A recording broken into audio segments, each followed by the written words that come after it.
Okay, so you can see that we have quadrilaterals here, and we're going to be doing the area of quadrilaterals today. So we're going to start off with the kite. Now you can see two forms of kites here. They are a regular kite and then an inverted kite, but the same rules are still going to apply for finding the area of both of these. Okay, now you can see that from our kites we have two sets of matching sides, and also we have one pair of matching angles, as you can see in the diagram as I just mark it in just now.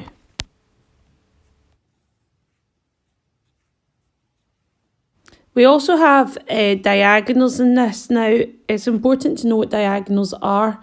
So they're going to be diagonals D1 and D2, which are going to be perpendicular to each other.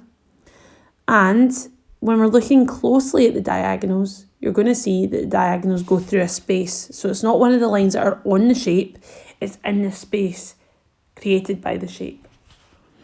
So the spaces are the tallest and widest points of the shape.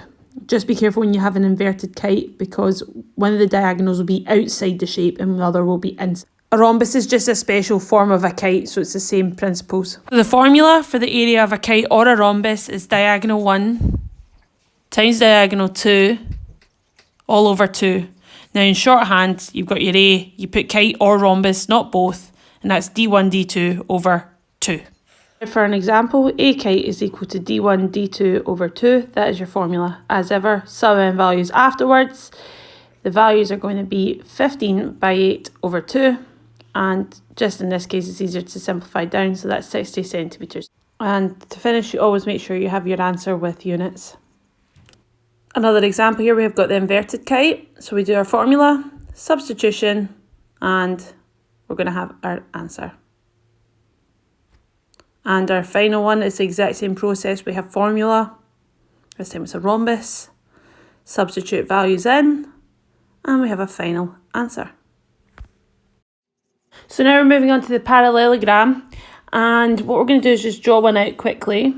And what key features does a parallelogram have? So as you can see from the diagram, we've got two pairs of parallel lines, okay?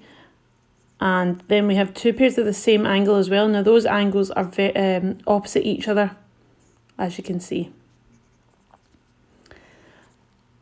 So let's have a little bit of a closer look into the parallelogram and just see what we can do with this to work out a formula. So first of all, I'm pointing out the height here, and the height is always perpendicular at right angles to the base. And now if I were to take that chopped triangle and basically move it to the other side, what will happen? So basically, this is the same as a rectangle, as you can see when we bring that triangle over to the other side. And from that, you can also see that we have H and B, which makes a rectangle. So quite simply, the area of a parallelogram is equal to height times base, and in shorthand, that is HB. So we have an example, which you can see, so it's A para is equal to HB, that's equal to 6 times 10, which is 60 centimetres squared. So make sure you always have formula, then you have your sub values, and answer with units. Now to look at the trapezium. The trapezium is a quadrilateral with one pair of parallel sides.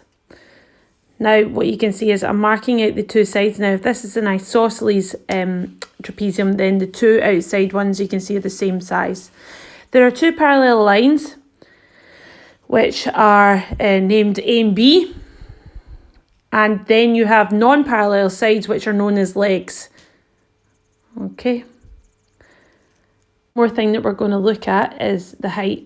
We always know that the height is perpendicular to the base, and the base is the parallel lines.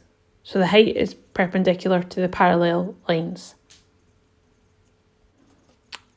Okay, so there are two types of trapezium that we're going to be looking at. The first one is a scalene trapezium, where you know that scalene triangles have different lengths. It's the same here, it's basically the legs are different lengths.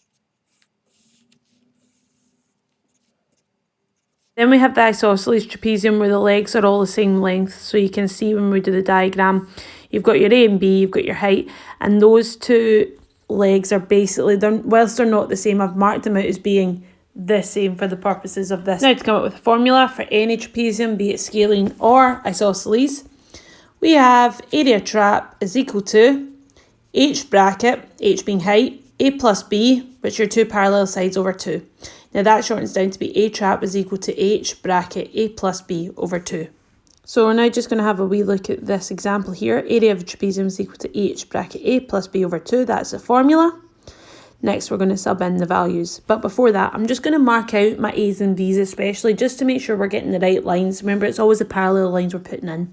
So that's going to be 4 bracket 6 plus 8 all over 2. Now, what you have to do here is apply BIDMAS because there's more than one operation in the top line. So that's 6 plus 8 is 14. And it breaks down to give you 28 centimetres squared altogether.